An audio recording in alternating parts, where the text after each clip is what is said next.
वन्दे वाल्मीकिकोकिलं वाल्मीकिर्मुनिसिंहस्य कवितावनचारिणः शृण्वन् रामकथानादं को न याति परां गतिम् अतुलितबलधामं स्वर्णशैलाभदेहं धनुजवनकृशानं ज्ञानिनामग्रगण्यं सकलगुणनिधानं वानराणामधीशं रघुपतिकुलवरदूतं वायुजातं नमामि गोष्पदीकृतवारीशं मसकीकृतराक्षसं रामायणमहामाला रत्नं वन्दे नीलात्मजम् अंजनानन्दनं देवं जानकीशोकनाशनं कपीशमक्षहन्तारं वन्दे लङ्काभयङ्करं मनोजवं मारुततुल्यवेगं जितेन्द्रियं बुद्धिमतां वरिष्ठं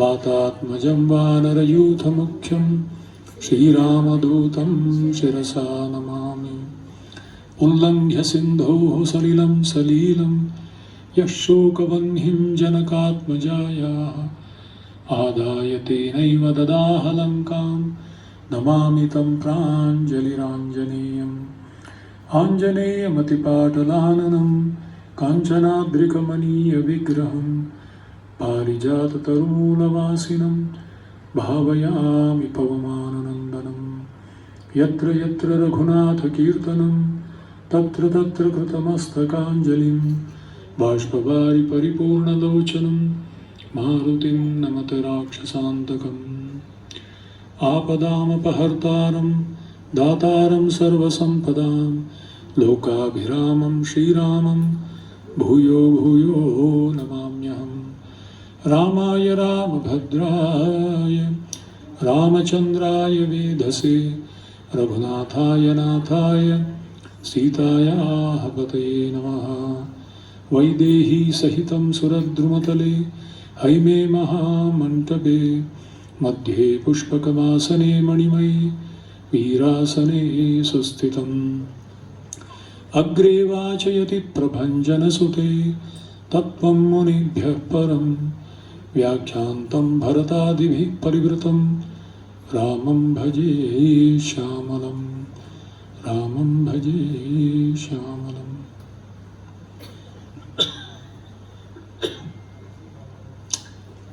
हरे कृष्ण, जय श्री राम। तो पिछले कुछ दिनों में हमने बालकांड और अयोध्या कांड के बारे में चर्चा किया, पर क्योंकि हमारे पास 2-3 दिन और बचा है और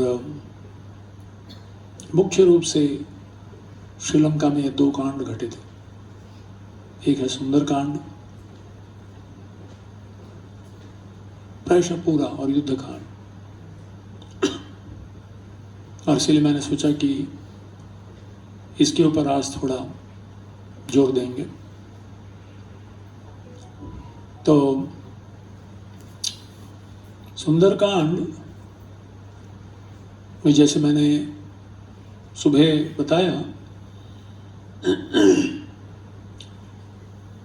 किष्किंधा कांड के अंत में हनुमान जी थोड़े कार्यशील हो जाते हैं और तैयारी हो जाती है, उनको सीता माता को ढूंढने के लिए आते हैं। प्रभु रामचंद्र जी के सुग्रीव के द्वारा चारों दिशाओं में अलग अलग झुंड को बनाकर भेजे थे, और दक्षिण दिशा में खास हनुमान जी भी थे, जाम्बवान सुग्रीव अंगद के साथ। और ये जानते हुए कि दक्षिण दिशा में सीता माता गई हुई है और निश्चित रूप से हनुमान जी उन्हें ढूंढ निकालेंगे, इस आशा से और विश्वास के साथ प्रभु रामचंद्र जी ने उन्हें अपनी सोने की जो अंगूठी थी जिसमें राम नाम लिखा हुआ था वो उन्हें दिया था। और अब जाम्बवान उन्हें याद दिलाए हैं, उन्हें जो विस्मृति हो गई थी एक खास शाप के द्वारा, अब वो स्मृति दिलाने के बाद वो फिर से बड़े क्रियाशील होकर महेंद्र पर्वत की चोटी पर जाके खड़े हो गए और अपने रूप को विशाल बना रहे हैं। यहां से सुंदरकांड शुरू होती है। तो सुंदरकांड में 3 भागों में इस कांड को बांटा गया है। 68 सर्ग हैं, अध्याय। तो पहला जो 15 अध्याय है वो अन्वेषण मतलब सीता की खोज में निकले हुए हैं वो। फिर 25 अध्याय 16वां से 40 तक दर्शन, सीता का दर्शन और उनको सांत्वना देना। और बाकी जो अध्याय है 41 से 68 अध्याय वो विरोधी ध्वंसन, तहलका मचाना पूरे लंका में। रावण संपूर्ण लंका का किस तरह से नियोजित हुआ है उसे समझना और रावण को अपना संदेश देकर और एक छोटा सा एक उदाहरण दे के आना कि अगर आप शरण नहीं जाओगे, सीता को समर्पित नहीं करोगे वापस प्रभु रामचंद्र जी के चरणों में, तो इसका परिणाम क्या होगा। मैं एक वानर हूं, आधा लंका जलाया, और पूरी अगर वानर सेना आ जाए प्रभु रामचंद्र जी के साथ तो आप सोच लो। तो इस तरह से सुबह हमने ये भी चर्चा की संक्षिप्त रूप में किस तरह से ये सुंदर प्रसंग सीता हरण और वापस सीता का आना, किस तरह से एक बद्ध जीव भगवान से विमुख होकर इस संसार में त्रिकूट पर्वत के लंका नगरी, हमारी जो शरीर है इसमें वो बंध जाता है। और जब तक एक आचार्य भगवान के भेजे हुए प्रतिनिधि हमारे जीवन में आकर हमें ढूंढकर हमें भगवान का संदेश देकर, भगवान की आतुरता, हमसे ज़्यादा वो आतुर है हमें वापस ले आने के लिए, ये संदेश देकर और पूर्ण रूप से विश्वास होने के पश्चात हमें जिस प्रकार हनुमान जी ने अंगूठी बाद में दी, पहले नहीं दी, जब पूर्ण विश्वास हो गया सीता को कि ये राम के प्रतिनिधि है, तब उन्हें अंगूठी दी। इसी तरह से हरिनाम, भगवान नाम जो है, राम नाम या कृष्ण नाम, प्रेम नाम, इसमें हमें दीक्षित करते हैं, जो हमें अब फिर ही recommends the Lord that you should come and protect him, save him. और इस तरह से भगवान खुद आकर जीव की रक्षा करते हैं। इसीलिए केवल सुंदरकांड भी अगर पढ़ा जाए तो भी काफी है। कोई कहते हैं अगर पूरा रामायण नहीं पढ़ पा रहे हो आप तो केवल सुंदरकांड भी पढ़ेंगे तो भी अपने आप में परिपूर्ण है, क्योंकि यहाँ पहले भाग में हनुमान जी एक साधक के रूप में प्रतिनिधित्व करते हुए किस तरह से हमें दृढ़ता होनी चाहिए अगर हम भवसागर को पार करना चाहते हैं, ये सिखाते हैं। किस तरह से अलग अलग प्रकार की बाधाएं आएंगी और उस बाधा से कैसे हमें पार होना है। और जो दूसरा भाग है वहाँ एक सिद्ध पुरुष, एक साधक और बाकी सिद्ध पुरुष के रूप में, एक आचार्य के रूप में न केवल बद्ध जीव को संदेश देते हैं बल्कि विरोधी जितने सारे शक्तियां हैं उनको एक चुनौती देकर, उनको नष्ट करने की शक्ति दिखाकर, चेतावनी देकर तत्पश्चात वापस लौटते हैं। ये भी महत्वपूर्ण है। इसीलिए अपने आप में अगर सुंदरकांड का अध्ययन भी किया जाए और खास करके एक रिचुअलिस्टिक रूप से नहीं, एक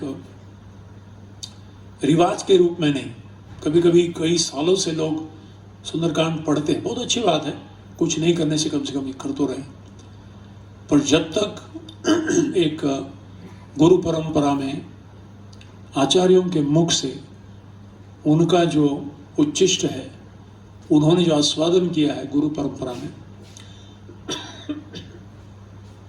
उसके तात्पर्य को किस तरह से हमारे जीवन में भी ये लागू होता है, इसको अगर नहीं समझेंगे तो फिर ठीक है, कुछ पुण्य निश्चित रूप से हमें मिलेगी, पर पूर्ण लाभ जिस उद्देश्य से रामचंद्र जी अवतरित होकर लीला करते हैं, उसका हम पूरा लाभ ले नहीं पाएंगे।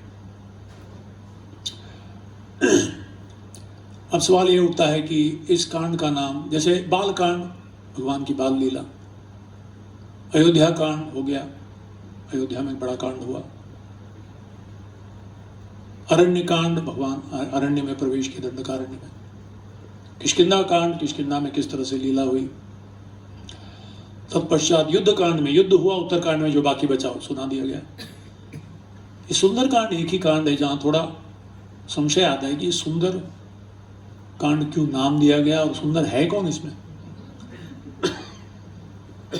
तो कुछ लोगों का कहना है कि ये कथा इसकी जो है ये इतनी रोमांचक है, लाइक ए सर्जिकल स्ट्राइक, यानी इतना रोमांचक है ये, और सब प्रकार के रस का आस्वादन कर सकते हैं, और इसीलिए इसे सुंदरकांड कहा गया। पर ये नहीं हो सकता।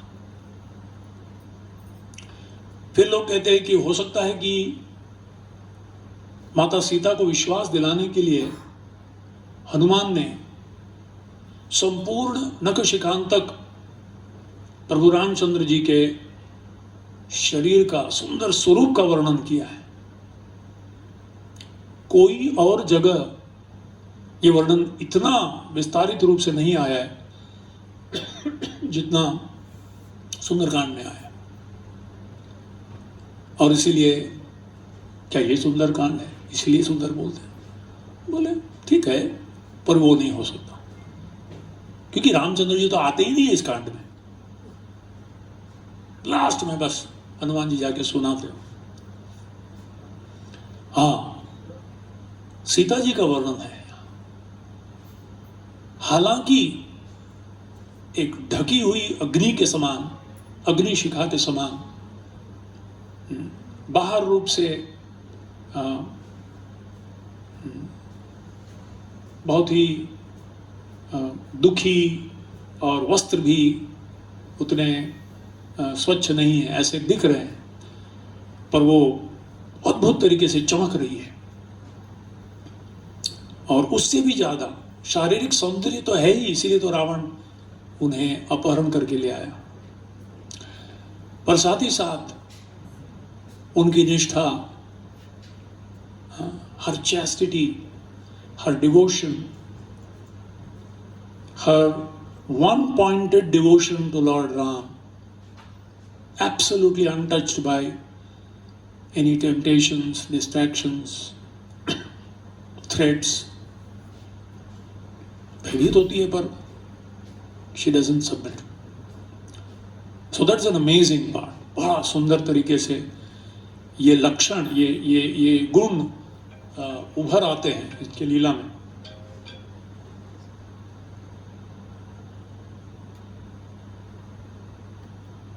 लंका में भी कनेक्शन लग जाता है।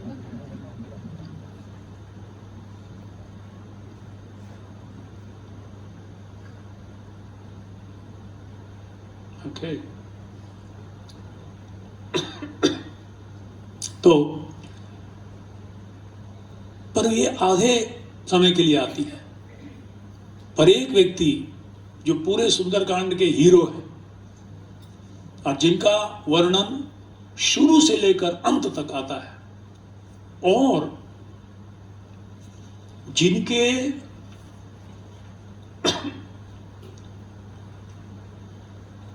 लक्षण और गुण बहुत ही सुंदर तरीके से उभर के आते हैं, इससे स्पष्ट साबित होता है ये सुंदरकांड में जो सुंदर व्यक्ति है वो हनुमान जी। बाह्य रूप से वो किसी चीज से प्रभावित नहीं होते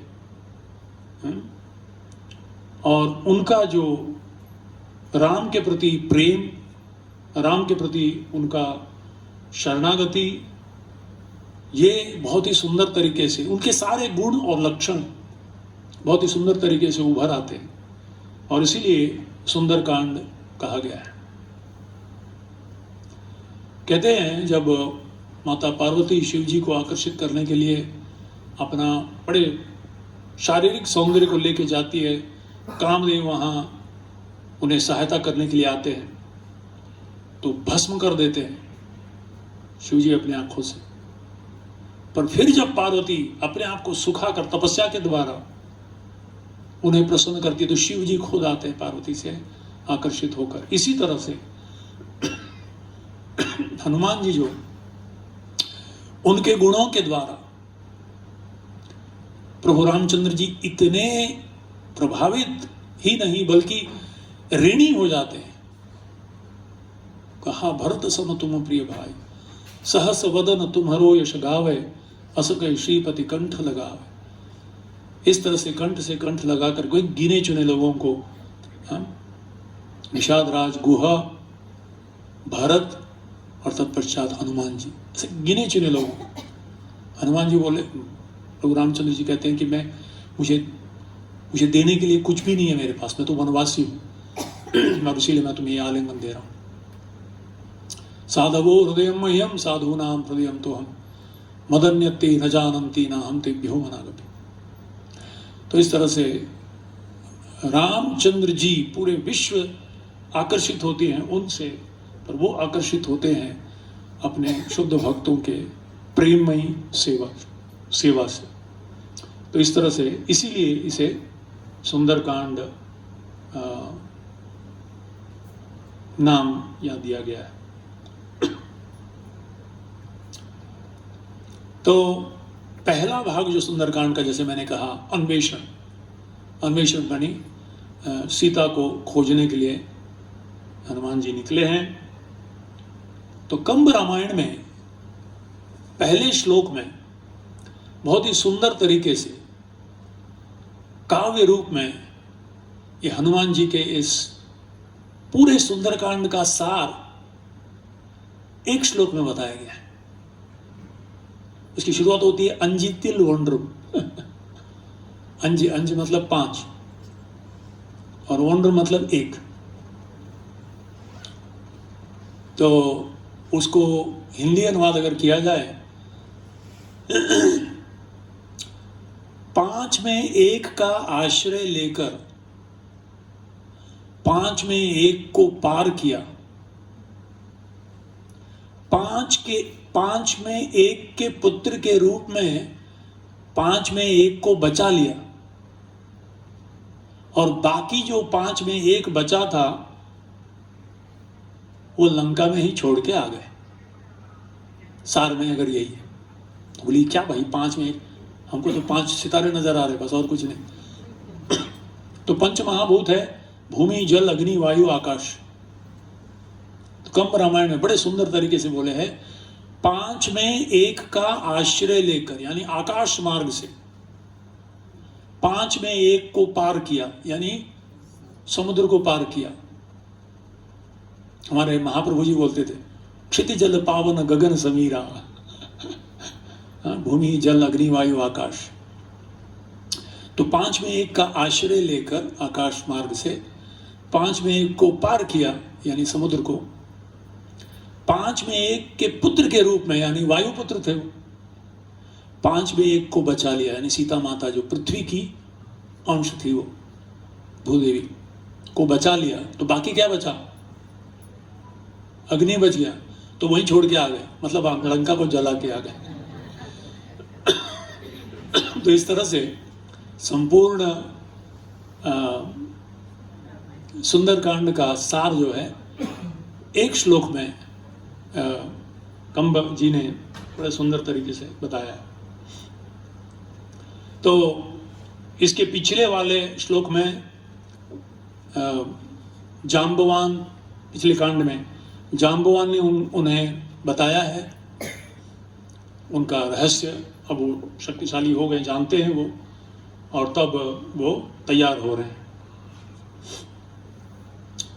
तो जाम्बवान जो हैं, हनुमान जी जो भूल गए थे उनकी शक्ति, उसे याद दिलाते हैं और उनके अंदर न केवल प्रेरणा देते हैं बल्कि विश्वास भी दिलाते हैं कि ये जो अद्भुत सेवा है, महत्वपूर्ण कार्य है इस समुद्र को पार करने का, ये कार्य करने की क्षमता, सामर्थ्य तुम्हारे में है।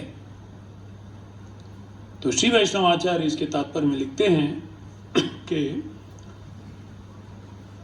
शास्त्र वेद माता भी कही जाती है और गुरु एक पिता जैसे हैं, वो भी हमें जगाते हैं। उत्तिष्ठ जागृत प्राप्य वराम निबोधत। तो हमें भी होता, जीव जागो जीव जागो, गौरचंद्र बोले उठाना। तो ये काम जो है शास्त्र करती है। और तत्पश्चात एक बहुत ही सुंदर पहला श्लोक जो सुंदरकांड का है वाल्मीकि रामायण में, वो बड़ा सुंदर तरीके से विस्तारित रूप से बताते हैं। ततो रावण नीताया सीताया शत्रुकर्षण येषा पदम अन्वेष्टम चरण चरिते पथि। तो ततो रावण नीताया, ततो मतलब प्रभु रामचंद्र के संग में या भगवत धाम से हमारी स्थिति की बता रहे। ततो रावण नीताया, ये अहंकार रूपी जो रावण है वो हमें ले आया है, एक बद्ध जीव को वहां से ले आता है। और ततः मतलब भगवत धाम से, रावण यानी अविद्या रूपी जो अंधकार है वो हमें ले आता है इस संसार में। सीताया यहाँ एक प्रतिनिधित्व जीव का करता है। शत्रु कर्षण, शत्रु को दमन करने की शक्ति रखने वाले। सबसे बड़े शत्रु तो हमारे अंदर के शत्रु हैं, षड रिपु, काम क्रोध लोभ मोह मद मात्सर्य इत्यादि। तो कर्षण, उसको दमन करने वाले गुरु, यानी वाचो वेगम मनस क्रोधो जीवा वेगम एताम वेगान्यो विषयेत धीरः, वो हमें अन्वेष्टुम ढूंढ कर वापस रामचंद्र की सेवा में हमें लगाने की क्षमता है। हमें भी कर सकते, तुम इस भवसागर को पार करने की क्षमता हर जीव में है, सच्चिदानंद विग्रह। और हम उनके अंश होने के कारण हमारे अंदर भी वो शक्ति, वो क्षमता है। तो बहुत ही एक सुंदर, जैसे हनुमान जी जब छलांग मारने के लिए तैयार होते हैं तो वर्णन आता है कि एक तो हनुमान की नम्रता, पूरी उस झुंड में जो आए हुए थे उसमें किसी की शक्ति नहीं थी पूरी पार करने की। कोई कहता है 10 योजन, कोई कहता है 20, कोई कहता है 40, कोई कहता है 80। अंगद कहता है मैं तो 100 योजन पार कर लूंगा, वापस नहीं आ पाऊंगा इतना कूदने के बाद। केवल हनुमान जी। तो आप सोचिए, इतने लोगों में केवल एक व्यक्ति selected, he has cracked the exam. स्वाभाविक रूप से एक अहंकार होने की संभावना है, पर बड़े नम्रता से और पूरे विश्वास और दृढ़ता के साथ एक चीज कहते हैं, यथा राघव निर्मुक्ता शरह शवस विक्रम। कहते हैं कि मैं एक तीर जैसा हूं और प्रभु रामचंद्र जी का जो स्मरण है वो धनुष के नहीं, वो प्रत्यंचा जैसा है। तीर में उतना शक्ति नहीं होता। तीर जब धनुष में चढ़ाया जाता है और उसे खींचा जाता है प्रत्यंचा से और तब छोड़ा जाता है, तब वो तीर के अंदर वो शक्ति आती है। या गोली है तो बंदूक में डालने के बाद आता है, गोली लेके अगर मैं फेंकू किसी को, वो किसी मुंह में डालेगा बस। पर गोली को बंदूक में लगा के मारे तो उसमें शक्ति आती है। इसी तरह से हनुमान जी कहते हैं केवल राम नाम जो है ये मुझे शक्ति दिला रही है पार कराने की। ये कह के तत्पश्चात छलांग मारते वहां से और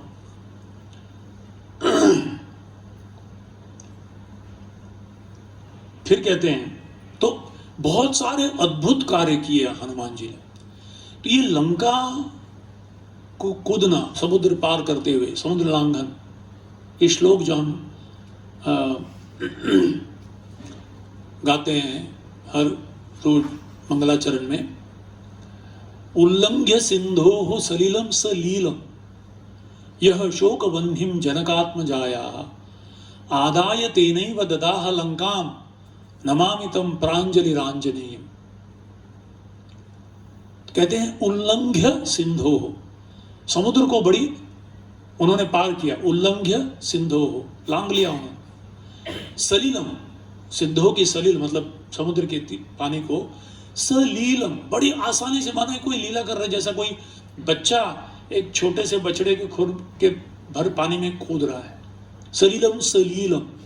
और वहां जाने के बाद यह शोक वन्हिम जनकात्मजाया, और जनकात्मजा जनक नंदिनी सीता के हृदय में जो अग्नि थी उस अग्नि को ही लेकर आदाय तेनैव ददाह लंका, उसी अग्नि को लेकर लंका को जला के वापस आ गए। नमामि तम प्रांजलिरांजनेयम। तो ये अद्भुत कार्य प्रायशः किसी और से ये असंभव था, हनुमान जी ने कर दिखाया। तो पहला सबसे बड़ा अद्भुत कमाल कार्य क्या है? कहते हैं पूरी शक्ति के साथ हनुमान जी छलांग मारे। आपने देखा होगा, आप कोई अगर वानरों को देखेंगे, बंदरों को देखेंगे, वो अगर बड़ा छलांग मारना है ना, एक घर के टेरेस से, छत से अगर दूसरे कोई पेड़ में, तो पहले ऐसे अपने आप को दबाते हैं, ऐसा बैठते हैं तैयार होके, फिर ऐसा मतलब जहां को दबा के फिर छलांग मार दें। तो जैसे वो छलांग मारे, वर्णन आता है कि वो महेंद्र पर्वत दब गया और गुफा से सारे खनिज जो थे, all the minerals sprouted up like a volcano. That was the pressure with which बड़ा विशाल स्वरूप करके छलांग मारे। और वहां जो चारण लोग थे, वहां कुछ रमण करने आए थे, थोड़ा घूमने फिरने, वो लोग भी सब डर के मारे उड़ के चले गए वहां से। और सब हाथी सिंह सब चिघाड़ने लगे, दहाड़ने लगे, और सारे पेड़ उखड़ के हनुमान जी, मतलब इतना एक ऐसा फोर्स आया कि सबके सब पेड़, जैसे कोई रिश्तेदार को छोड़ने के लिए घर के लोग सब छोड़ के जाते हैं ना, बस स्टैंड तक छोड़ के आते, ऐसा सारे पेड़ उखड़ कर काफी दूर तक हनुमान जी के साथ जा रहे थे। और हनुमान जी ऐसे लग रहे थे एक बहुत बड़ा विशाल पर्वत जो उड़ के जा रहा है, और उनके दो हाथ जो है वो दो सांप जैसे लग रहे थे, 5 क्या बोलते फन वाले, उनके 5 उंगलियां ऐसे उड़ के जा रहे थे। तो 2 विशाल पर्वत से 2 बड़े बड़े सांप निकले हो और उसके 5 फन हो, इस तरह से दूर से वो लग रहे थे। और समुद्र 2 पार हो गया उस प्रेशर से, उस दबाव से समुद्र 2 पार हो गया, और सारे मछलियां चिल्लाने लगे, क्या हो गया भाई, पूरा क्या प्रलय आ गया क्या? तो इस तरह से बहुत सुंदर तरीके से वाल्मीकि ने वो इस प्रसंग का वर्णन किया है। और देवतागण, गंधर्व और गुणगान करने लगे, गाने लगे, अप्सराएं नाचने लगी। बस हमारा उद्देश्य जो है अब पूर्ण होने के लिए आया, अब हनुमान जी जा रहे हैं। तो ये तो पहला कार्य, सिर्फ ठानना और उड़ के जाना। दूसरी बात कि सागर जो थे, आपको मालूम होगा सूर्यवंश के एक राजा थे सगर महाराज, और सगर महाराज के 60,000 पुत्रों ने वो खोद दिया था, तभी सागर बना था। तो सागर बड़ा ऋणी था सगर महाराज के, उन्होंने खोदा इस तरह से सागर, उनका अस्तित्व के लिए वो ऋणी थे वो। और साथ ही साथ ये जो पर्वत, मैनाक पर्वत, उसका भी ऋण था कि वायुदेव ने उन्हें बचाया था और एक समुद्र में आश्रय दिया था। तो इसीलिए मैनाक पर्वत जो वहां निवास करता था, वो सोचा समुद्र भी ऋणी थे और मैनाक पर भी, तो मैनाक समुद्र से ऊपर आए और उसके पर्वत मतलब अपने आप ऊपर आ गए। और तत्पश्चात ऊपर मैनाक जी खुद खड़े हुए पर्वतराज और आमंत्रित करने लगे हनुमान जी को, आइए थोड़ा विश्राम कीजिए, हम आपके ऋणी हैं, आप बहुत ही महत्वपूर्ण कार्य में आप निकले हो और इसके लिए बहुत ताकत और शक्ति चाहिए, थोड़ा आराम करके फिर जाइए। तो हनुमान जी व्यवसायात्मिका बुद्धि एके है, जानते हुए उन्होंने उसे स्पर्श किया, मतलब स्वीकार किए, पर वहाँ बैठे नहीं, वहाँ आराम नहीं किए और तुरंत वहाँ से उड़कर चले गए। तो यहाँ एक बहुत ही सुंदर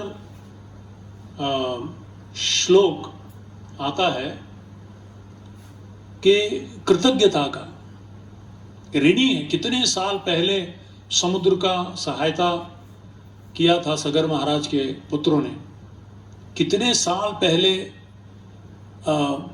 मैनाक को इंद्र ने सहायता की थी, पर उसे स्मरण करते हुए फिर से वो ऋणी बनकर उनकी सेवा में आ गए। तो एक सांस्कृतिक जो लक्षण है ये यहाँ उभर के आता है। कृतेच परिकर्तव्यम एष धर्म सनातनः सोयम तत्प्रतिकारार्थी त्वत्तः समामम अर्हति। तो सनातन धर्म का कहना है, अगर किसी ने हमें सहायता की है तो उसे वापस उसकी सहायता करना उसकी समय आने पर, ये हर जीव का कर्तव्य है, ये सनातन धर्म है। और इस तरह से यहाँ वो बहुत सुंदर तरीके से हम देखते हैं। महाभारत में मैंने पढ़ा था, एक सुंदर श्लोक आता है कि किस तरह से ऋणी या अतिथि की भी किस तरह से सेवा करनी चाहिए। चक्षुर्दद्यात् मनो दद्यात् वाचम दद्यात् सूंदताम उपासीत अनुवर्जेत पंचदक्षिणा।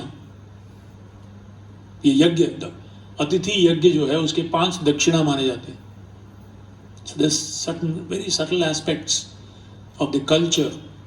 अतिथि देवो भव बोलते हैं, बिना तिथि के आए हुए व्यक्ति, तो उन्हें 5 चीज देना चाहिए। चक्षु दद्यात्, चक्षु दद्यात् मतलब अपने आंखों से ऐसा घूर के नहीं देखना चाहिए, सुबह सुबह आ गए चक्षु दद्यात्। चक्षु देना मतलब बड़े प्रेम से उनको देखना चाहिए, ओह आप आए, बहुत अच्छी बात है, भले आपको अंदर कुछ भी लगे पर कम से कम हमें मुस्कुरा के। चक्षु दद्यात् मनो दद्यात्, मानसिक मन से भी अनुकूल रूप से उनको स्वागत करना चाहिए। चक्षु दद्यात् मनो दद्यात् वाचम दद्यात् सूंदताम, अच्छे शब्दों के द्वारा स्वागत करना चाहिए। उपासित, उपासित मतलब जब तक वो है तब तक उनके साथ रहना। साथ में रहना मतलब परछाई जैसे साथ साथ घूमते रहना नहीं, मतलब उनकी जरूरतों को ध्यान रखना, ये सब ठीक है, कुछ गर्म पानी चाहिए, ये चाहिए, वो चाहिए।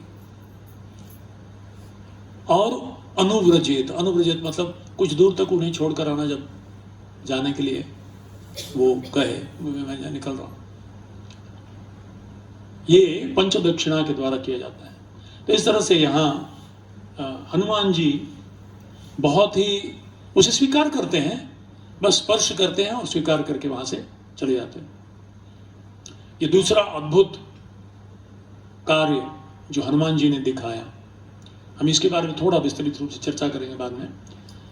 तीसरा अद्भुत कार्य जो हनुमान जी ने यहाँ किया कि देवता चाहते थे कि हनुमान जी की थोड़ी परीक्षा लेके सही में क्या ये कार्य करने की सामर्थ्य रखता है, क्या इसकी थोड़ी परीक्षा ली जाए। इसके लिए केवल शक्ति नहीं, बुद्धि भी चाहिए। क्या उसके पास वो जरूरत चीजें हैं क्या। और इसीलिए नाग माता सुरसा को कहते हैं कि आप इसकी परीक्षा लो। और नाग माता एक बड़ी राक्षसी के रूप में उभर के ऊपर आती है और कहती है कि मुझे ब्रह्मा जी का वरदान मिला है कि जो भी यहां से आता है वो मेरे खाना बन जाता है। तो हनुमान जी प्रणाम करके कहते हैं, बताते हैं, समझाते हैं उनको कि मैं अभी बहुत ही महत्वपूर्ण सेवा के लिए जा रहा हूं। बोले नहीं नहीं नहीं, कोई भी क्यों ना हो, वो मेरे खान के रूप में, अभी खाने के रूप में आया है, मैं स्वीकार कर। फिर उन्हें कहते कि मैं वापस आके तुम्हारे मुंह में प्रवेश करूंगा, मैं विश्वास दिलाता हूं तुम्हें, मेरा काम हो जाने दो पहले। बोलते वो सब नहीं, ये सब मुझे नहीं समझ में आता। और तब वो बढ़ते जाते हैं, आप सब कहानी जानते हैं।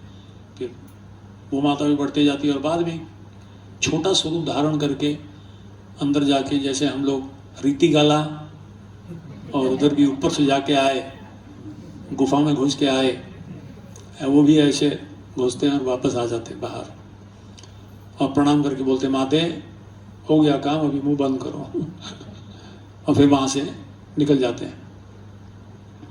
तत्पश्चात सिंहिका आती है और ये एक्चुअली राक्षसी होती है और उसका एक ही उद्देश्य रहता है, वो परीक्षा लेने नहीं, बस भक्षण करने आई रहती है। और इसी तरह से फिर से बढ़ते जाती है, वो भी बड़ा अपने मुंह खोलती जाती है। और इस बार हनुमान जी न केवल अंदर घुसते हैं, उसके मुंह में घुसकर पूरा अंदर जाते हैं और उसके हृदय को चीर देते हैं। तो वैसे मुंह खोल के ही मर जाती हो।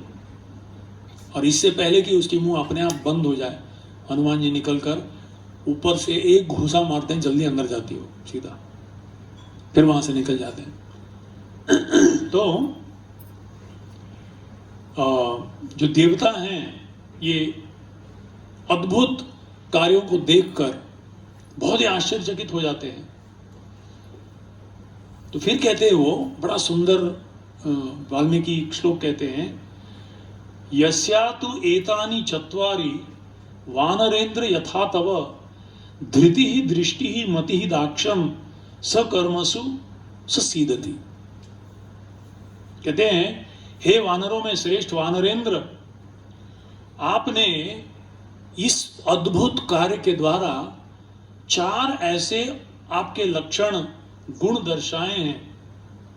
एक है धृति, धृति मीन्स करेज। दूसरा है दृष्टि, फार साइटेडनेस। तीसरा है मति के दक्षता, रिसोर्सफुलनेस। एंड दाक्षम is not only strength but skill. तो आचार्य लिखते हैं एक साधक के रूप में अगर हमको भी इस भवसागर को पार करना है तो हमें क्या गुण प्राप्त करने का प्रयास करना चाहिए। एक बार मैं एक प्रवचन दे रहा था, वहां प्रश्न उठा कि मैं ये प्रश्न आप लोगों के सामने रखना चाहता हूं, just to make sure that everyone is not awake. Sometimes people have learned the art of opening the eyes and still going to sleep. बोल, आंखें खोल के मछली जैसे. Devotees have all kinds of siddhis. I knew some military men who could sleep and march. Auto mode में डाल देते हैं, लेफ्ट राइट सोते रहते थोड़ा. तो ऐसे devotees have perfected the art of तो प्रश्न ये है कि लोग कहते हैं कि भक्ति करने से सारे गुण अपने आप आ जाते हैं. यस्यास्ति भक्ति भगवत किंचना सर्वैर गुणैः तत्र सवासते सुरा. और फिर कुछ लोग कहते हैं नहीं, पहले तो हमें गुणों को प्राप्त करना है, तब जाके हम भक्ति कर पाएंगे दृढ़तापूर्वक. दीर्घ काल तक भक्ति करना है तो गुणों के बिना नहीं होता. तो प्रश्न ये उठता है, पहले भक्ति करना है कि पहले गुणों को संपन्न करना है? दोनों को साथ में. That is highly political answer, very diplomatic. आगे बढ़ो, बस क्या प्रश्न मत पूछो.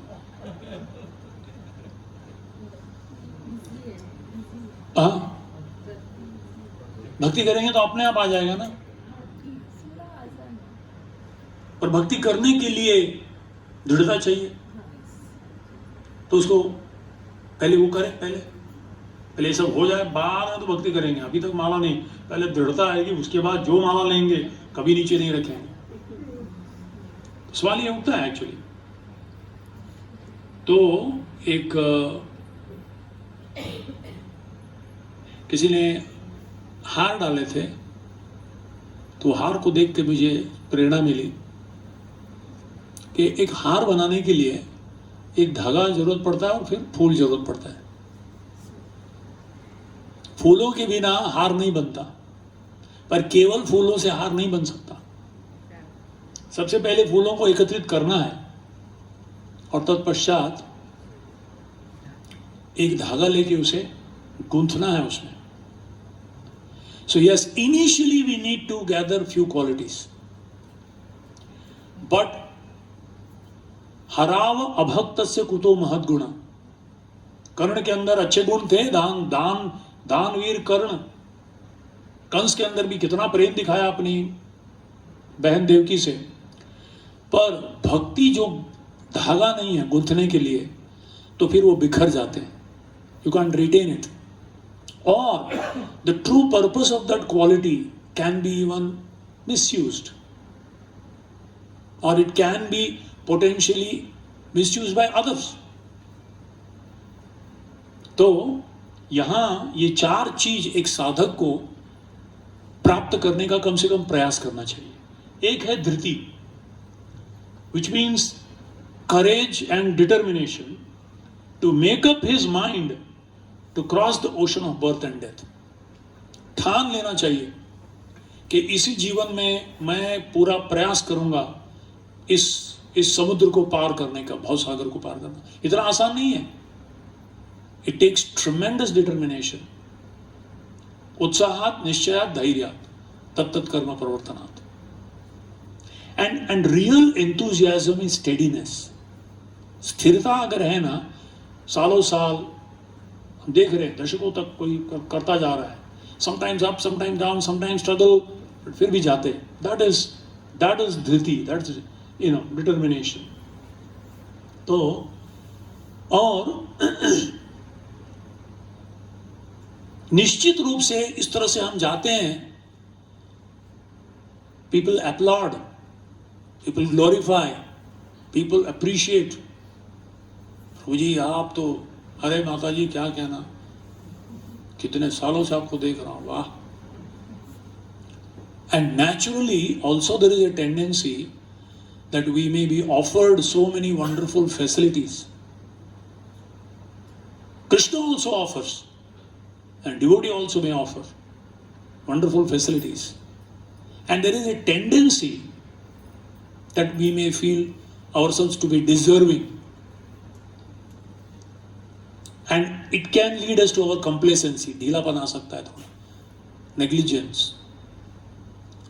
तो हनुमान जी, because he was focused, he could, एक हमारे सचिनंदन महाराज ने बड़ा अच्छा बोला, Obstacle is what you see when you lose track of the goal.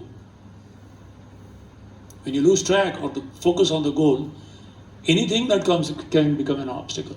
तो हनुमान जी ने उसे स्वीकार किया, पर स्वीकार नहीं भी किया. अचिंत्य भेदाभेद स्पर्श किया. He respected, he appreciated the intention of Sagar and Mainak to serve him. But at the same time, he didn't get entangled there. He just touched it and he said, thank you so much, and he moved on.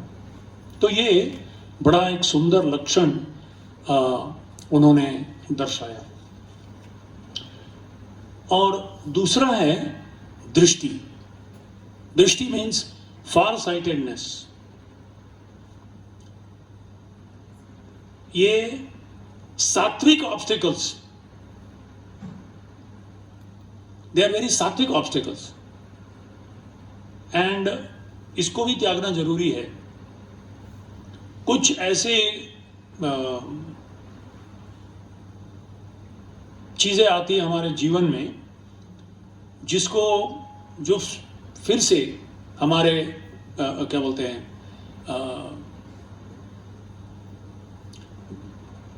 Journey में बाधा डाल सकती है.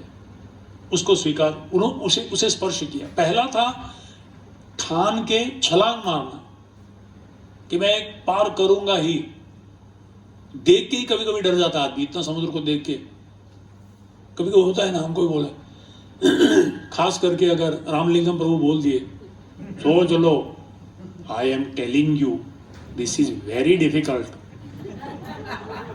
अच्छा ठीक है, छोड़ दो जी, छोड़ ही देंगे. कभी देख के कभी सुन के छोड़ देते, पर कुछ लोगों ने ठाना है, बोला करना ही है जी. Just an example. Sometimes hearing about others failure, sometimes seeing some issues, there is a tendency that we may lose our determination. अरे बाप रे, ऐसे बड़े बड़े महारथी नहीं हो पाए, हम क्या करेंगे भाई, हम कौन से खेत के बोलिए. तो वो दृढ़ता दर्शाया हनुमान जी ने. बोले मैं करना बस. मनसा मनस्वी, एक बार मन में ठान लिया तो हो गया, समझ लो. कन्नड़ में कहावत है, कन्नड़ में अगर किसी को बोलना तो करेगा, तो बोला आई तो मतलब हो गया. वो हो गया क्या, अभी तक तो शुरू नहीं किया. बोला हो गया, मतलब ठान लिया तो हो गया. दैट वॉज मनसा मनस्वी, वो शब्द वाल्मीकि जी ने डाला है. और दूसरा है भावतः परित्याग. भावतः मतलब स्वीकार किया, पर भावना से स्वीकार किया, बट उसे पूर्ण रूप से स्वीकार नहीं किया. और तीसरा है मति. मति का मतलब है tact and spiritual discrimination. These are राजसिक ऑब्स्टेकल्स जो हमारे राजोगुण के द्वारा उत्पन्न होने वाले, और इसको बुद्धि के द्वारा असतोमा सद्गमय तमसोमा ज्योतिर्गमय मृत्योर्मा अमितम गमय, तो इस तरह से उसे त्यागना. जैसे पृथु महाराज और इंद्र की प्रसंग आता है भागवत में, उन दोनों का कंपटीशन हो जाता है. So there is a competitive spirit. Indra बोलते हैं कि ये 100 यज्ञ करने वाला है, तो पृथु महाराज ये 100 यज्ञ करना ही उन्होंने ठान लिया है. पर बाद में देखे इंद्र को डर लग गया, बोले ये 100 यज्ञ इसलिए कर रहा है कि मेरा पदवी लेना चाहता है, तो कंपटीशन हो गया. पर जब पृथु महाराज को पता लगा कि एक्चुअली वो 100 यज्ञ उसका उद्देश्य वो अलग है, मेरा उद्देश्य, और अगर मैं भगवान की प्रसन्नता के लिए कर रहा हूं, अगर भगवान प्रसन्न है तो उन्होंने 99 में भी रोक दिया. और न केवल बल्कि इंद्र को उन्होंने प्रणाम किया और माफी मांग लिया. इंद्र फिर बाद में पड़ा पैर. पहले पृथु महाराज, हालांकि गलती भी नहीं थी, पर भगवान की प्रसन्नता के लिए उन्होंने उस पदवी को, उस स्तर को स्वीकार किया. तो ये जो है दिस इज डिस्क्रिमिनेशन, कि ये मुझे करना है या जाना कहीं और है. इस तरह से उन्होंने त्यागा. और तत्पश्चात जैसे ध्रुव महाराज का भी आता है प्रसंग, जब वो लड़ रहे थे यक्ष के साथ बदला लेने के लिए, पर बाद में जब कुबेर आके बोले कि भाई छोड़ दो ये लोग यक्ष के, तो तुमको बदला उससे तो लेना था, हो गया, तुरंत उन्होंने छोड़ दिया. उसमें फंस नहीं गए. In that competitive spirit he didn't get caught up and got diverted. तो ये राजसिक प्रकार का. और फिर है दाक्ष्यम, स्वरूप से उसको परित्याग करना. और वो क्या है? Something like the kind of envy, एक प्रकार का ईर्ष्या. सिंहिका के पास एक ऐसी शक्ति थी कि वो परछाई को देख, हनुमान जी की परछाई पकड़ ली वो और वो खींच ली नीचे उसको. और हनुमान जी बोल रहे, अरे मैं अटक गया, कैसे उड़ रहा था, कैसे आ गया? और धीरे धीरे नीचे आ रहे थे. So catching someone's shadow is the art of catching someone's weaknesses. So someone comes and praises someone in front of you. भाई ये ऐसा आपको मालूम, अरे तू बैठ, तेरे को बताता हूँ उसका अंदर की बात क्या है, बताता हूँ. There are two ways to go up. Suppose somebody is here and you are here. One way to go up is you go up like that. And if you can't bring this fellow down, so automatically you are up. How do you bring people down in the eyes of others? By trying to see fault and trying to pull them down in the eyes of others. उनके आंखों में, लोगों के आंखों में उनको नीचे करना. गुड़गांव कोई कर रहा तो बोले यार उसका पता तो हम बैठ, ये ऐसा है, वैसा है, वैसा है. So that should be pulled out from the root. इदम तुते गुह्यतमम प्रवक्ष्यामि अनसूयवे. और हनुमान जी ने उनको सिर्फ भावतः परित्याग नहीं किया, स्वरूप से अंदर जाकर उसको जड़ से खत्म ही कर दिया. सो स्थूल से सूक्ष्म हो रहा है. एक था सतगुण, दूसरा रजोगुण और दूसरा तमोगुण वाला. वो ईर्ष्या जो है उसको जड़ से निकालना ही पड़ेगा, नहीं तो हम आगे नहीं बढ़ सकते. ऐसे ऐसे बहुत अलग अलग दृष्टिकोण से आचार्यों ने इसके ऊपर बताया है, पर हमको आगे बढ़ना है. बड़ा सुंदर प्रसंग जो बाद में आता है उसको हमको सुनना है. तो इस तरह से जाते हैं हनुमान जी. और तत्पश्चात पहली बार जब हनुमान जी देखते हैं लंका को, हम भी फ्लाइट में आए, कितने लोगों ने देखा पता नहीं. पहली बार जब लंका देखते हैं, वो भी फ्लाइट से आए, हम भी उनके चरण चिन्हों में महाजनो ये न गता सबल. पर हम कई लोगों के साथ एक साथ आए. तो हनुमान जी के मन में क्या चला एक क्षण के लिए? बोले बाप रे, सारे वानर भी अगर यहां आ गए, देखे किस प्रकार से रावण की लंका बनी हुई है, और the kind of defence system and the people किस तरह से पूरा सुरक्षित है ये, और चारों ओर से पूरा समुद्र है, और ये बहुत ही शक्तिशाली लोग हैं, और रावण खुद ही एक बड़ा सिद्ध पुरुष, क्या बोलते हैं, मिस्टिक सिद्धि से उसके पास. तो उनके मन में आने लगा हनुमान जी के, सारे अगर वानर भी आ गए फिर भी मुझे नहीं लगता हम लोग कुछ कर पाएंगे. अरे देवतागण इसकी कुछ नहीं बिगाड़ पाए, तो फिर हम क्या करेंगे? ये राम भी आ गए तो क्या कर पाएंगे? एक क्षण के लिए ऐसे मन में विचार आया. फिर हनुमान ने ये निर्णय, ये बहुत महत्वपूर्ण चीज है कि कभी कभी आधा काम कर चुके हैं, बड़ा 75% हो चुका है, पर एक सडनली एक मन में आता है कि सही में क्या हो पाएगा? Am I really wasting my time, my energy, my effort? I think better to retrace. तो हनुमान जी के मन में आए. फिर कहते हैं, यावत जानामि वैदेहीम यदि जीवति वानवा तत्रैव छिंतया यस्मि दृष्ट्वायाम जनकात्मजाम. कहते हैं, first let me find out whether Sita is alive और not, then I shall consider all the other factors. पूरा दूर सा उतना सोचते हुए पैरालिसिस बाय एनालिसिस बोलते हैं उसको. अरे वो उतना वो नहीं कर पाए, मैं कर पाऊंगा क्या? बोले नहीं, अभी जो सामने का चीज है, देखिए पर्वत चढ़ते वक्त इंस्ट्रक्शन दिया जाता है, एकदम ऊपर मत देखो, निराश हो जाओगे. नीचे मत देखो, एकदम मत देखना, नहीं तो चक्कर आके चले जाओगे. बोले just see the next few steps 10 feet above you, that's all. and before you know, you see that there is no more 10 feet. That means you already reached.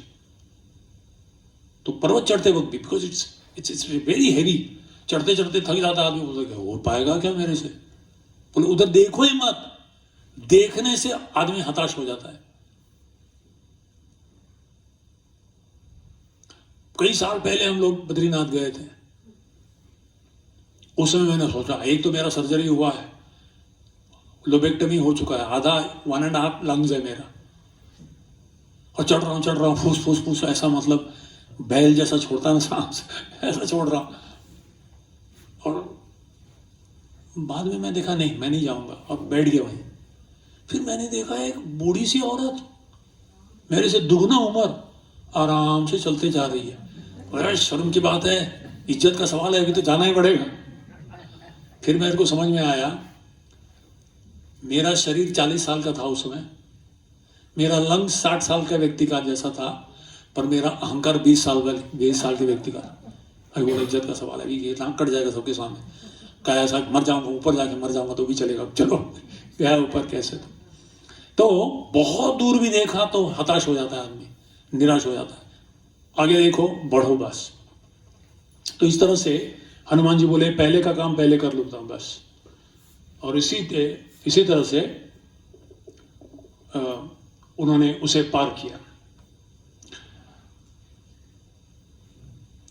फिर लंकिनी मिली उनको, और लंकिनी की आंखें, मतलब रेडार घूमता है ना, ऐसे उसकी आंखें घूम रही थी 8 दिशा में, मतलब वो कहीं पार ही नहीं कर सकता, और रेडार में से कोई जाएगा तो क्लियर रेडार में आ जाता है वो। हनुमान जी छोटे बन के छलांग मार के जा रहे थे, तो लंकिनी देख लियो, पीछे पड़ गई वो, और फिर बोली यहाँ से कभी नहीं, कोई नहीं पार कर जाएगा। बोले किस लिए आया तो? नहीं, उन्होंने बोला नहीं, पासपोर्ट है, वीजा भी है, सिर्फ ऐसे ही बस साइट सीइंग करने आया हूँ, देखूंगा और चला जाऊंगा वापस, जिस मार्ग से आया हूँ उसी मार्ग से जाऊंगा। बोले नहीं, कोई यहाँ प्रवेश नहीं कर सकता, रावण की अनुमति के बिना कोई यहाँ प्रवेश नहीं कर सकता, मैं लंकिनी हूं। फिर भी जब हनुमान जी जाने लगे तो एक तमाचा मारी हनुमान जी को। हनुमान जी ब्रह्मचारी, अखंड ब्रह्मचारी, माता जी ने थप्पड़ मार दिया। तो हनुमान जी बोले अभी कुछ तो करना पड़ेगा, बट माता को सम्मान देते हुए उन्होंने बाएं हाथ का अंगूठे को अंदर किया और एक घोंसा बनाया, ऐसा सीधे नाक के ऊपर एक दिए बस, छोटा सा। और इसे मॉडरेटली, रामायण में वर्णन आता है, मॉडरेट मतलब पूरा घुसा देते तो बड़े बड़े को लुढ़का देते हो, तो एक हल्का सा एक घुसा दिया बस, वो लुढ़क गई। और जैसे लुढ़की उसको बुद्धि आया, स्मरण आया कि हाँ ब्रह्मा जी ने कहा था, जिस दिन एक वानर आके तुझे लुढ़का देगा, समझना लंका का अंत का शुरुआत हुआ है। तो तुरंत लंकिनी ने एक सूचक दिया, जाओ तुम जो करना है करो, आग लगाना है तो ही लगा दो। इनडायरेक्टली वो बोलती हो, सूचना मिल गया कि चला, आग लगाने का परमिशन वहीं से ही मिल गया था। और तत्पश्चात वहां से निकलती है। और लंकिनी जो है, आचार्य कहते हैं कि वो हमारे अहंकार का प्रतिनिधित्व करती है। वो रावण के नेतृत्व में वो गार्डिंग करती है, और मन के नियंत्रण में जब आ जाता है अहंकार, जब मन को वश कर लेता है, मन अहंकार के नियंत्रण में आ जाता है, और तब गुरु को स्वीकार नहीं करता है। एक गुरु को अपने, ये क्या सुनाएगा हमको, गुरुषु नरमति वैष्णवे जाति बुद्धि। अहंकार कहता है ये हमें क्या सिखाएगा, इससे तो अच्छा हम जानते हैं। तो ये चैलेंजेस, और गुरु को वो शक्ति होती है थ्रू हिज वर्ड्स। प्रभुपाद ने एक बार बोला अपने शिष्यों को, you just follow my instruction, I will kick Maya with my boots. आप बोल सकते ऐसा कैसा अहंकार है भाई, कोई कह सकता है kick Maya with my boots? नहीं, मामे में प्रपद्यंते माया में ताम तरंते, वो शक्ति है। तो इस तरह से उन्होंने पार किया, और तत्पश्चात आगे बढ़ते हैं। और जब वो छलांग मारे, पहले उन्होंने एक छोटा बंदर जैसा, नहीं एक क्या बोलते हैं, बिल्ली जैसे स्वरूप धारण किया और छलांग मारे, और मेन गेट से नहीं गए। बोले मित्र के घर पे जाते वक्त मेन गेट से जाता है, शत्रु के यहाँ पीछे से दरवाजे से आता, छलांग मार के, जैसे जरासंध के समय में भी किए थे। हनुमान जी छलांग मारे, पहले बायां पैर अंदर रखे, मतलब इसको ध्वंस करना है। अंदर गए, और अंदर गए। सुबह हमने इसका विस्तारित रूप से चर्चा किया है, अब मैं ज़्यादा विस्तारित रूप से यहाँ नहीं जाऊँगा। और ढूंढने के बाद फिर से वो निराश हो गए। महल में जाके सबको देखे, कहीं ढूंढ नहीं पाए। पूरा ढूंढने के बाद रातों रात चंद्रमा आया हुआ था उसी दिन, देखे और निराश हो गए। और जब निराश होकर वो ऊपर बैठे हुए थे, तभी वहां से कुछ चारणों का जाना हुआ, और उनके शब्दों को सुनकर उनको फिर से प्रेरणा मिली। और वो बोले यहाँ एक जगह मैंने नहीं देखा अभी तक बस, और वो है अशोक वाटिका। तब हनुमान जी ने निर्णय लिया कि मैं वहां में जाऊंगा, बस वहां एक जगह बाकी है। क्योंकि उससे पहले वो सोच रहे थे कि मैं वापस नहीं जाऊंगा, अगर मैं वापस जाऊंगा तो किस तरह से मुंह दिखाऊंगा प्रभु रामचंद्र जी को या सुग्रीव को, हमारे राजा को। इससे अच्छा है मैं समुद्र में डूब जाऊंगा, या फिर यहीं मैं वानप्रस्थ लेके यहीं रह जाऊंगा। क्योंकि अगर मैं वापस जाऊंगा तो प्रभु रामचंद्र जी अपना शरीर त्याग देंगे।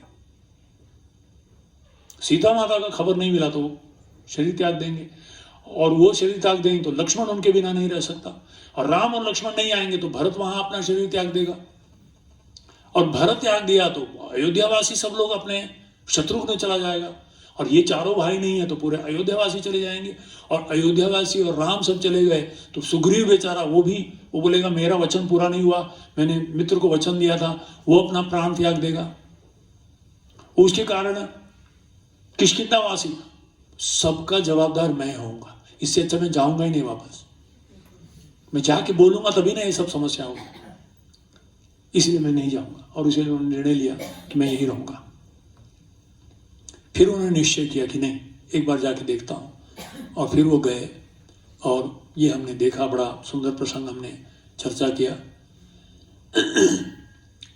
और वहां सीता जी को जब वो देखे, तुरंत पहचान लिए, एक तो उनका तेज, और दूसरे उनके शरीर के जो लक्षण थे जो रामचंद्र जी ने बताया था।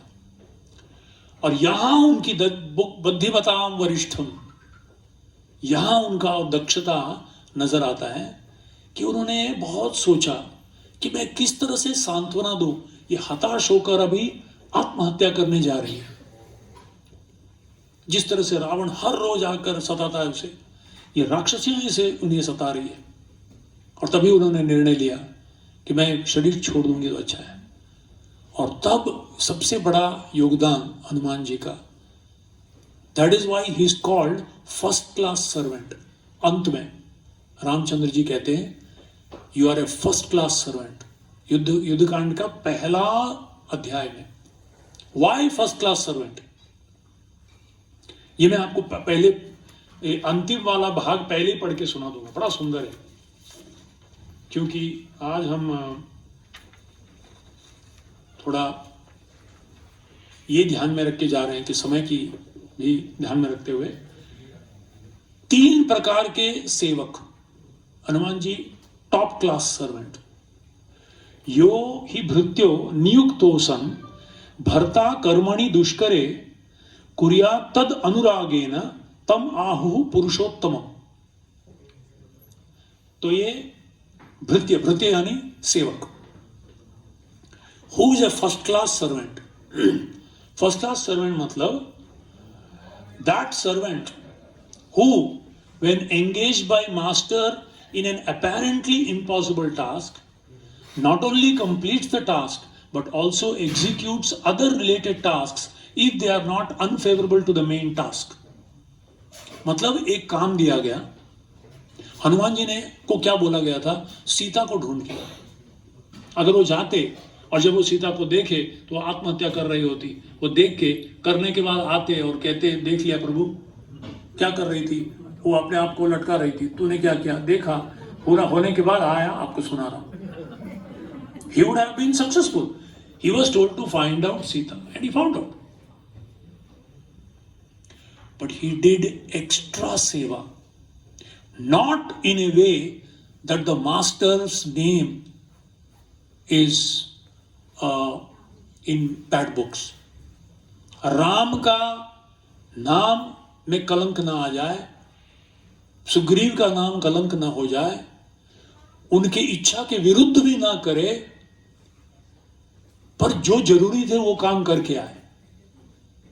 He saw that she is almost about to commit suicide. तो बोले अभी मैं क्या करूं, मैं जाऊंगा तो डर जाएगी. She is extremely fearful. वहां कोई नहीं है उसका.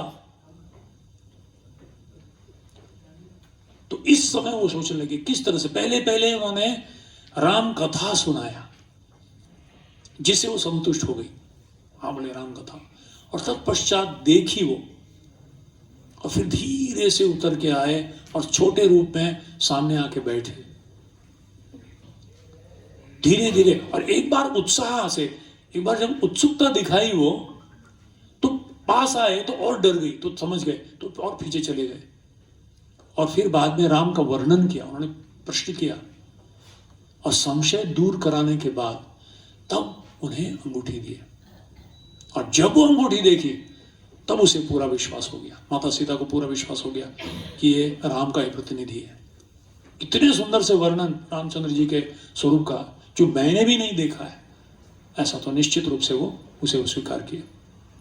और तत्पश्चात विश्वास दिलाने के लिए अपना बड़ा स्वरूप बनाया और बोले आज ही मैं ले जाऊंगा आपको चाहे तो. पर बाद में नकार दिया सीता जी ने, बोले नहीं, राम को यहाँ के ले जाना है, कोई और आया और उठा के ले गया योग्य नहीं है, मेरे राम के लिए योग्य नहीं हो. और तत्पश्चात हनुमान जी, अच्छा उसके बाद हनुमान को रावण को संदेश भी दिए और पूरे लंका किस तरह से रचा हुआ है, वहां का what is the whole structure of Lanka, what are the different entries, who are the warriors. इसीलिए वो बाद में बंद गए, जानबूझ के बंद गए, क्योंकि अगर मैं ऐसे ही चला जाऊंगा तो it will not be complete. उनको पूरा रिपोर्ट देना चाहिए जाने के बाद कि कितने राक्षस लोग हैं, लोग कितने लोग, उनकी शक्ति क्या है, हर एक की शक्ति क्या है. तो और एक तो उनको एक संदेश देना था. और संदेश देने सोचे मैं रावण के पास कैसे जा सकता हूं, इट्स नॉट पॉसिबल. तो रावण को जो सबसे प्रिय है उसमें कुछ उथल पुथल करूंगा तो मुझे पकड़ के ले जाएंगे. This was his idea.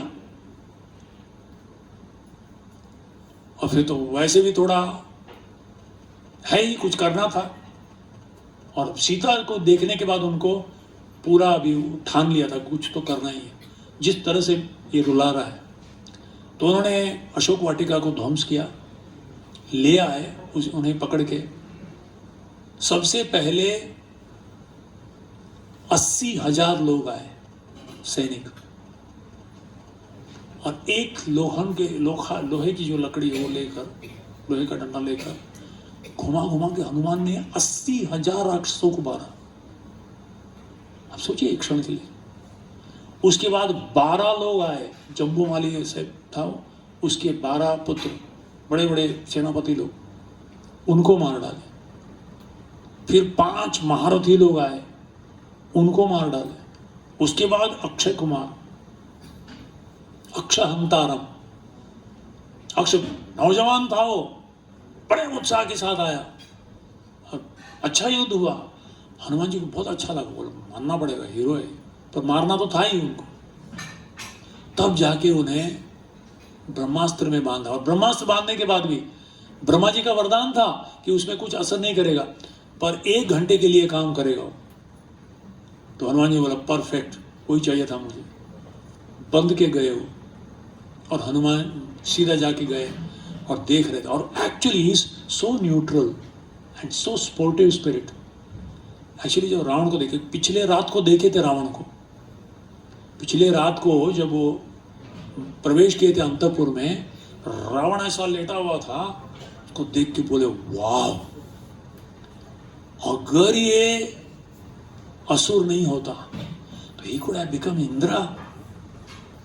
What a handsome and powerful personality. He appreciated.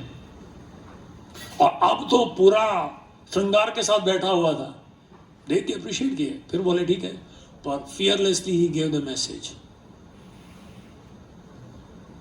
That is the extra part that Hanuman ji did.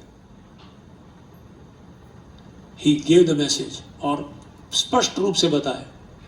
मैं आपको सुनाना चाहता हूं वो संदेश क्या दिया.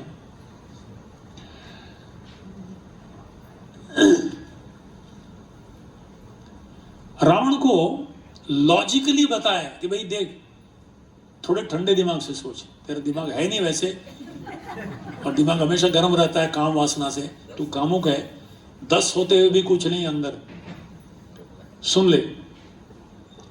तो कहते हैं पहले how he introduced himself is amazing.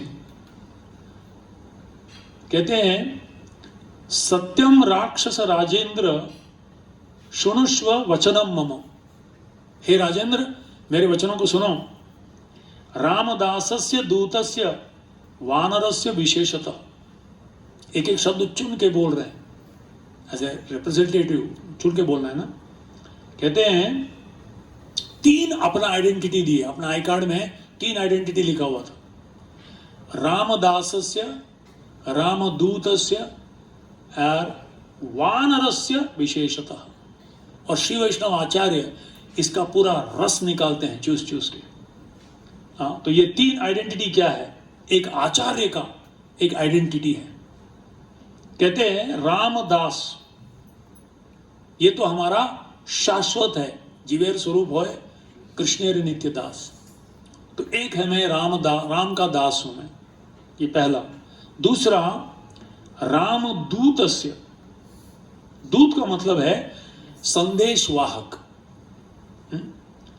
तो संदेश वाहन करने के लिए कोई भी व्यक्ति अच्छे व्यक्ति को चुनता है, गिने चुने योग्य व्यक्ति को चुन के भेजता है. गोपियों को संदेश देने के लिए भगवान श्री कृष्ण ने, ऐसे बहुत सारे थे लोग द्वारका में, किसको चुना? उद्धव जी को चुने, क्योंकि केवल वो योग्य संदेश दे सकते थे. तो संदेश वाहक को भी योग्य व्यक्ति. So he is the chosen one. The acharya is the chosen one who can give the message of the Lord. और तीसरा वानरस्य. वानर देखने के बाद लगता है ये कौन है, ये नर तो नहीं है, ये भगवान भी नहीं है, ये बीच का है. साक्षात हरित्वेन समस्त शास्त्र उक्तस्तथा. ये अचिंत्य भेदाभेद तत्व है. He is not the Lord, he is not an ordinary living entity also. वानर. तो उस तरह से उसको लेके एक आचार्य का संदेश, न केवल जीव को विश्वास दिलाना, पर शत्रु को भी ललकारना. All force and rascals. Prabhupada ji का जैसा कहते थे, he was fearless to speak the truth irrespective of the consequence. That daring, that fearlessness. Why? Because of the conviction. तो फिर उन्होंने अपना अब बता रहे हैं, रावण को बड़े प्रेम से समझाए क्यों तुझे वापस कर देना चाहिए. हाँ, वानर से विशेषतः, this is his special status, this is his uniqueness. तो कहते हैं कि सुग्रीव वानर है और राम एक मनुष्य है. इनडायरेक्टली राम को, रावण को याद दिला रहे, तूने ब्रह्मा जी से वर मांगा था, 2 लोगों से you did not take the insurance because you are so arrogant, so proud. तुमने कभी ये नहीं पूछा कि वानर और मनुष्य से मेरा, तुमने ये देवता चाहिए, राक्षस है, ये वो सब किन्नर वन्नर सब मांगा, पर तुमने ये दोनों का मैं मांगा. और ये 2 लोग खड़े हुए उधर, एक वानर सुग्रीव और दूसरा राम, एक मनुष्य है। दूसरा, एक व्यक्ति अच्छा कार्य करने से, धर्म का कार्य करने से उसको अच्छा परिणाम मिलता है, अधर्म करने से बुरा होता है। अभी तक तुम जितना तपस्या किए थे उसका तुमको फल मिल गया। अब जो तुम सबसे बड़ा, मतलब एक शेर के मुंह में हाथ डालने का गलती तुमने जो किया है, किए हो, अभी अधर्मिक कार्य किए हो, अब निश्चित रूप से उसका परिणाम अच्छा नहीं होगा। रावण, सोच लो। दूसरी बात, तीसरा, 3 चीज आप जान लो। अगर तुम्हारे भले, तुम्हारा कल्याण चाहते हो तो 3 चीजों के बारे में सोच लो। राम अकेले खर और दूषण के साथ 14,000 राक्षसों को 1.5 घंटे में खत्म किया। तुम जानते हो खर दूषण कितने शक्तिशाली, खर दूषण और त्रिशिर और 14,000 राक्षस सेना, इसको 1.5 घंटे में उन्होंने समाप्त किया। और वाली का खास नाम बता रहे हैं क्योंकि एक बार वाली ने ऐसे, क्या बोलते हैं, अपने बाजू में रावण को लेकर उछल कूद के तीनों सब नदी में जाकर गायत्री करके आ गया था। और वो छोड़ यार, छोड़ मेरे को, छोड़। बाद में छोड़ा, तब से जाके दोस्ती किया उसने। रावण जिसको नहीं हरा पाता था दोस्ती करता था। उस वाली को रामचंद्र जी ने एक बाण से मार दिया। मतलब इतना लॉजिकली बोल रहे, any person if he had any sense, grounded person could understand कि भाई सोच लो इसके बारे में। चौथी बात, तुमने फांसी का फंदा खुद लेके अपने लंका में ले आए, अपने गले में डाल रहे हो सीता के रूप में, और वो निश्चित रूप से केवल तुम्हारा ही नहीं बल्कि पूरे तुम्हारे वंश का नाश और पूरे लंका का, नगरी का नाश हो जाएगा। और शुद्धता, सीता जी को शुद्धता की जो आग है, और एक तो उनकी शुद्धता और उनके दुख का वो आग, उसके ऊपर राम के क्रोध का आग। हाँ, ये तो मैं जो किया वो तो थोड़ा सैंपल था, किस तरह से जलाएगा सोच लो। और फिर कहते हैं सारे राम अकेले पूरे ब्रह्मांड को पूरे जीवों के साथ खत्म भी कर सकते हैं और सृष्टि भी कर सकते हैं। फिर से कोई देवता, कोई असुर, कोई मनुष्य, कोई यक्ष, राक्षस, नाग, विद्याधर, गंधर्व, मृग, सिद्ध, किन्नर, कोई भी, क्या बोलते हैं, चैलेंज नहीं कर सकते, ललकार नहीं सकता। स्वयंभू ब्रह्मा, 3 आंखों वाले त्रिपुरासुर शिव और देवेंद्र, ये भी प्रभु रामचंद्र के सामने खड़े नहीं हो सकते हैं। अब इतना ही मेरा संदेश देना था, अब तुम जाने और तुम्हारी बुद्धि जाने, बस ये कहकर वहां से आए थे। और पूरी कितनी सेना है सबका उन्होंने, और रावण को उन्होंने देखा भी था शहर में जब ले जा रहा था उनके पूंछ में बांध कर। तो इस तरह से पहला सेवक वो है। फिर दूसरा सेवक कौन है? जो अपनी क्षमता के अनुसार कार्य करता है, जितना बोला गया उतना करता है, but he doesn't try to do extra. सामर्थ्य है पर वो करता नहीं है, तो विश्वास नहीं, पता नहीं ठीक होगा क्यों। और तीसरा है सामर्थ्य होते हुए भी, समझ होते हुए भी नहीं करता है, वो तीसरे ढंग का है। और इस तरह से प्रभु रामचंद्र जी गले लगाते हैं हनुमान जी को और कहते हैं कि मैं तुम्हारा शाश्वत रूप से ऋणी। So this is the deep appreciation that Ram gives at the end of Sundarkand. This is the real Sundar person in the Sundarkand. एक साधक के रूप में, एक आचार्य के रूप में, दोनों रूप में अगर आप हम देखेंगे, he stands out and simultaneously the whole essence of message of Ramayana is also put very much in this. तो कल हम लोग जब वहाँ जाएंगे हनुमान जी के, तो वहाँ उत्तरकांड में हनुमान जी का जो किस तरह से प्रकट हुए, उनकी आदि लीला, उसके बारे में कल हम वहाँ चर्चा करेंगे। आप सबका बहुत बहुत धन्यवाद। अभी क्विकली वी विल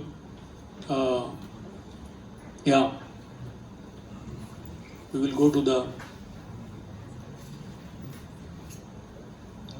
नाम रामायण।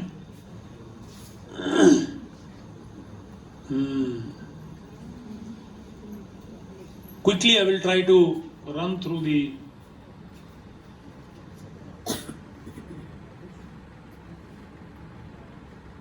yes.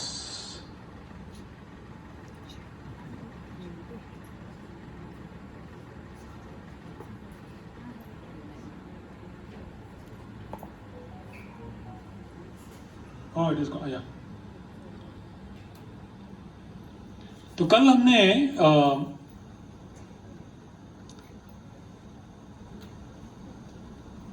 अरण्यकांड किया था। आज किष्किंधा और सुंदरकांड छोटा ही है, कर लेंगे। हनुमत सेवित निज पद राम।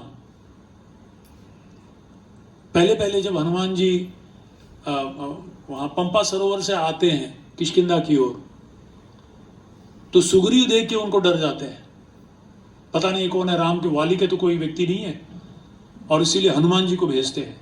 और हनुमान जी भी वेश बदल के आते हैं ब्राह्मण के रूप में, और तत्पश्चात उनकी परीक्षा लेकर फिर बाद में सुग्रीव को विश्वास दिलाते हैं कि नहीं नहीं नहीं, ये हमारे ही लोग हैं, आपसे मिलने के लिए आए हैं। हनुमत सेवित निज पद राम, नत सुग्रीव अभीष्टद नाम। और जब नतमस्तक होते हैं सुग्रीव जी, तो अभीष्टद, उनकी इच्छा को पूर्ण किए। अभीष्टद राम, गर्वित वाली संहारक राम, ये तो इट इज वेरी ऑब्वियस। वानर दूत प्रेषक राम, उनके कहने पर सुग्रीव ने वानर दूत चारों दिशाओं में भेजा सीता की खोज में। और हितकर लक्ष्मण संयुत राम, हमेशा हितकर के रूप में लक्ष्मण जी उनके साथ में रहे और उनको सहायता करते रहे। स्पेशली इस समय में 4 महीने में Ram used to cry remembering Sita, and Lakshman was always pacifying him. Very interesting. Ram सबको सांत्वना देने वाले, और यहाँ इस चतुर्मास ये एक ही जगह है किष्किंधा क्षेत्र में जहाँ प्रभु रामचंद्र जी का एक अद्भुत स्वरूप है। आसन पे ऐसे बैठे हुए हैं और माला जप रहे, अपने पक्ष से ऐसा हाथ रख के माला जप रहे सीता माता का। और यही चीज हनुमान जी जाके बताते हैं, अरे आप यहाँ इसी तरह से वहां आपके लिए वो भी रो रहे हैं, आपका स्मरण करते हुए वो भी विलाप कर रहे हैं। तो हितकर लक्ष्मण संयुत राम। और सुंदरकांड में कपिवर संतत संस्मृत राम। संतत मतलब लगातार हनुमान जी रामचंद्र का स्मरण करते रहे। तद्गति विघ्न ध्वंस राम, और उस स्मरण मात्र से उनकी गति में जो भी विघ्न आए उसको ध्वंस हो गया अपने आप। जैसे हनुमान जी खुद कहते हैं, मैं तो केवल तीर हूं, फिर वो प्रत्यंचा से निकली हुई है। सीता प्राणाधारक राम, और यहां हनुमान जी के द्वारा राम ने क्या कराया? सीता प्राणा आधारक राम, वो तो प्राण त्यागने वाली थी, उनको आधार दिए। दुष्ट दशानन दूषित राम। दशानन बहुत अलग अलग तरीके से राम के बारे में दूषण कर रहे थे। शिष्ट हनुमत भूषित राम, इसको दूसरे अलग अलग जगह में अलग तरीके से बताया गया है। शिष्ट हनुमत भूषित राम, यहाँ उनको गुणगान भी किए प्रभु रामचंद्र जी, या रामचंद्र जी का गुणगान वो किए, ये भी रावण के सामने ये हो सकता है। सीता वेदित काका वन राम, और सीता जी को कहते हैं कि मैं कैसे आपको उन्हें बताऊं क्या सबूत दूं कि मैं आपको प्रमाण क्या दूं कि आपको मैंने मिला है। और तभी वो चूड़ामणि देती है और वो काकासुर का जो चित्रकूट में घटना हुई थी वो सुनाती है। और भी एक सुंदर प्रसंग, बड़ा सुंदर प्रसंग आता है, उसके बारे में वर्णन करती है।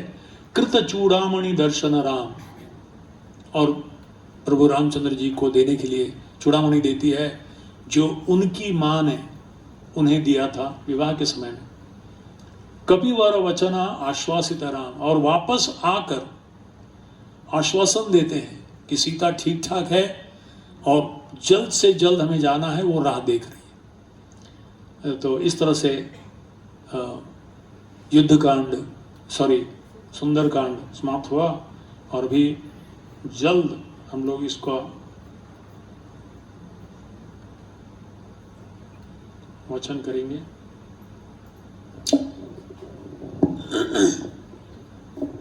Is everyone ready?